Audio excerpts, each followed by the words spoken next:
Should you take that art online class? Maybe it's a waste of money. Maybe it's a waste of your time. Well, in this video, I'm going to share my personal experience.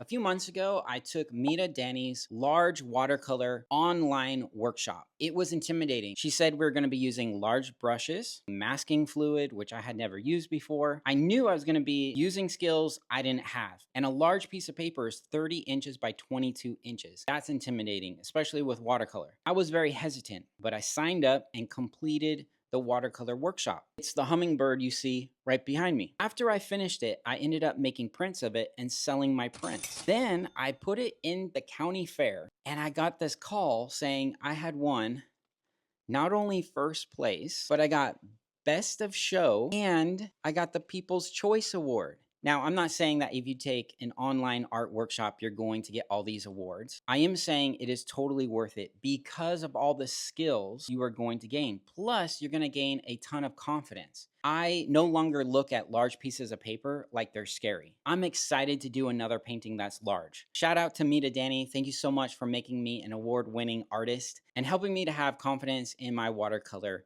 abilities. So if you're on the fence whether or not you should take that art online class, I encourage you to, especially if it's from Mita Danny.